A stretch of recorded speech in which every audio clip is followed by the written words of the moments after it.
इस एक्सप्लेनर में स्वागत है। खैर, आज दुनिया में हर इंसान पैसे के पीछे भाग रहा है।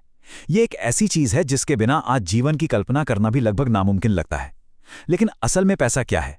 ये सिर्फ कागज का एक टुकड़ा तो बिल्कुल नहीं है। गहराई से देखा जाए तो पैसा सिर्फ एक तकनीक है, एक ऐसा टूल जिसे मानव जाति ने अपनी सबसे बड़ी और जटिल समस्याओं को सुलझाने के लिए खुद इजाद किया था। आज हम इसी तकनीक के सफर को समझेंगे और देखेंगे कि कैसे आदि मानव के समय से लेकर आज तक इस पूरी व्यवस्था का निर्माण हुआ। तो चलिए सीधे इस विषय की गहराई में उतरते हैं और शुरुआत करते हैं एक बहुत ही बुनियादी लेकिन विशाल सवाल से। इस वक्त पूरी दुनिया में कुल कितना पैसा मौजूद है? अगर दुनिया भर के हर एक सिक्के, हर एक नोट और हर एक बैंक खाते को जोड़ दिया जाए तो वो रकम क्या होगी? ये एक ऐसा सवाल है जो दुनिया की संपत्ति के बारे में हमारी सारी धारणाओं को पूरी तरह से तोड़ सकता है। ये आंकड़े लिटरली हैरान करने वाले हैं।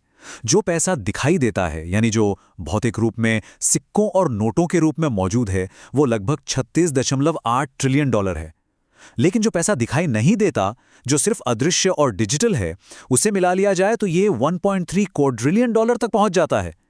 दृश्यमान और अदृश्य संपत्ति के बीच का ये अंतर सच में चौंकाने वाला है।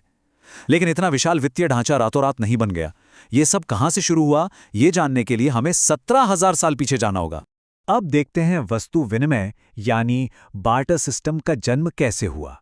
15,000 ईसा पूर्व में जब पैसे का कोई नामो निशान नहीं था, तब भयंकर भूख ने इंसानों को व्यापार का ये पहला तरीका ईजाद करने पर मजबूर कर दिया था। लेकिन यहीं पर सामने आती है बार्टर सिस्टम की सबसे बड़ी और खतरनाक खामी। इसे दोहरी रजामंदी कहा जाता है। उदाहरण के लिए, एक इंसान के पास गेहूं है और उसे मांस चाहिए, लेकिन दूसरे इंसान के पास मांस तो है पर उसे गेहूं नहीं बल्कि हथियार चाहिए। ऐसे में व्यापार कैसे होगा? ये मानव जाति के लिए एक बहुत बड़ी लॉजिस्टिक समस्या बन गई थी, जिसने व्यापार की गति पर ब्रेक लगा दिया था। बार्टर सिस्टम की इन्हीं कमियों ने हमें एक नए युग में प्रवेश कराया, जिसे कमोडिटी मनी यानी वस्तु मुद्रा का युग कहते हैं। अब शुरुआती दौर का पैसा कितना अजीब हुआ करता था, ये जानकर कोई भी हैरान रह जाएगा। कुल्हाड़ी और चाकू जैसे हथियार, गाय और बकरियों जैसे पालतू जानवर, नमक, शराब, मोर के पंख और इतिहास के सबसे काले अध्यायों में से एक, दासों को भी पैसे के रूप में इस्तेमाल किया जाने लगा। इन अजीबोगरीब मुद्राओं ने कुछ समय के लिए चीजों के आदान प्रदान को काफी आसान बना दिया था। लेकिन इस व्यवस्था ने बहुत जल्द एक नई और जटिल समस्या को जन्म दे दिया। एक बकरी की तुलना में एक युद्ध की कुल्हाड़ी की कीमत निष्पक्ष रूप से कैसे तय की जाए? हर इंसान अपनी चीज को सामने वाले की चीज से अधिक मूल्यवान बताने लगा। यह तरीका बेहद अव्यवस्थित था। मूल्य तय करने की इस अराजकता ने यह स्पष्ट कर दिया कि दुनिया को एक और बड़े आविष्कार की सख्त जरूरत है। मूल्य तय करने की इस पूरी अराजकता को हमेशा के लिए सुलझाने का श्रेय प्राचीन ग्रीस को जाता है, जहां मेथैलिक मनी यानी धातु मुद्रा की महान क्रांति शुरू हुई। इन मानकीकृत धातु के सिक्कों की वजह से विदेशी व्यापार रॉकेट जैसी रफ्तार से बढ़ा, लेकिन जल्द ही एक नई रुकावट सामने आ गई। ये धातु के सिक्के बहुत भारी होते थे। व्यापारिक समुद्री जहाज़ों में ये बहुत ज़्यादा जगह घेरते थे, और सबसे बड़ी बात, इन भारी खजानों को ले जाना समुद्री लुटेरों को सीधा निमंत्रण देने जैसा था। धातु को एक जगह से दूसरी जगह ले जाना व्यावहारिक रूप से एक बहुत बड़ा सिरदर्द बन चुका था। इसी भारी भरकम समस्या ने पैसे के अगले और सबसे क्रांतिकारी स्वरूप की नींव रखी, और वो था पेपर मनी और बैंकों का जन्म। साल 1289 में मंगोल शासक कुबलाई खान ने एक गजब का प्रयोग किया, IOU के रूप में पेपर मनी की शुरुआत। ये असल में सिर्फ एक रसीद थी जो ये बताती थी कि इस कागज के बदले में बेशकीमती हीरे जवाहरात रखे हुए हैं।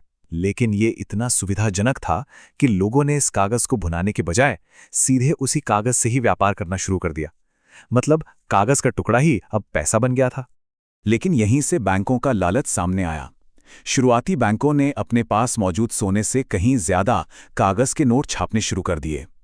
कागजी मुद्रा की बाढ़ आ गई, जिससे भयंकर महंगाई फैल गई। जब लोगों को ये सच्चाई पता चली तो वे घबराकर अपना असली सोना वापस लेने के लिए बैंकों की तरफ दौड़ पड़े। लेकिन बैंकों के पास तो उतना सोना था ही नहीं। बैंक दिवालिया हो गए और पूरी व्यवस्था भरभराकर गिर पड़ी। इस टूटे हुए विश्वास ने सरकारों को मजबूर कर दिया कि वे एक नया ढांचा तैयार करें, जिसे हम आधुनिक फियाट सिस्टम कहते हैं। व्यापार में दोबारा विश्वास बहाल करने के लिए साल 1816 में ब्रिटेन ने कड़ा नियम लागू किया। इसके तहत कागजी मुद्रा को सीधे असली सोने के भंडार से जोड़ दिया गया, यानी बैंक उतना ही कागज छाप सकते थे जितना उनके पास सोना था। इसे गोल्ड स्टैंडर्ड कहा गया, जिसे बाद में साल 1900 में अमेरिका ने भी अपना लिया। ऐसा लगने लगा कि वैश्विक अर्थव्यवस्था में स्थायी स्थिरता आ गई है। यहाँ समझने वाली सबसे अहम बात यह है कि अर्थव्यवस्था बिल्कुल एक रोलर कोस्टर की तरह काम करती है। जब बाजार में बहुत ज्यादा पैसा होता है तो इन्फ्लेशन यानी महंगाई आती है, लेकिन जब पैसा बहुत कम हो जाता है तो डिफ्लेशन होता है, जो कहीं ज्यादा खतरनाक है। इसमें कीमतें गिरती हैं, वेतन खत्म होने लगते हैं और बड़े पैमाने पर बेरोजगारी फैलती है। 1930 के दशक में अमेरिका को इसी विनाशकारी डिफ्लेशन संकट का सामना करना पड़ा था। इस भयानक डिफ्लेशन से लड़ने और देश की अर्थव्यवस्था को बचाने के लिए साल 1933 में अमेरिका ने एक बेहद कड़ा कदम उठाया। डॉलर का सोने से जो कनेक्शन था उसे हमेशा के लिए खत्म कर दिया गया। गोल्ड स्टैंडर्ड को तोड़ने का मतलब था कि केंद्रीय बैंक अब अर्थव्यवस्था को बचाने के लिए फिर से पैसा छाप सकते थे। इस एक फैसले ने मुद्रा की प्रकृति को हमेशा के लिए बदल कर रख दिया। और यहीं से जन्म होता है फिएट मनी का। ये जानकर बेहद हैरानी होती है कि आज की सभी आधुनिक मुद्राएं, चाहे वो डॉलर हो, रुपया हो या पाउंड, सभी फिएट मनी हैं। इनका अपना कोई आंतरिक मूल्य नहीं है। ये सिर्फ इसलिए काम करती हैं क्योंकि सरकार इन्हें कानूनी मान्यता देती है। पूरी दुनिया का वित्तीय ढांचा सिर्फ और सिर्फ हमारे सामूहिक भरोसे पर टिका है। अगर हम इस पूरे सफर पर एक नज़र डालें तो ये मानव जाति के समस्या समाधान की एक अविश्वसनीय श्रृंखला है। 15,000 ईसा पूर्व में बार्टर सिस्टम से लेकर 600 ईसा पूर्व के मानीकृत सिक्कों तक, फिर 1289 में कागजी आईओयू और आखिरकार 1933 में गोल्ड स्टैंडर्ड को छोड़ने तक, हर पड़ाव पर इंसान ने एक समस्या का सामना किया और एक नई तकनीक ईजाद की। ये पूरी यात्रा हमें एक बहुत ही गहरे विचार के साथ छोड़ जाती है।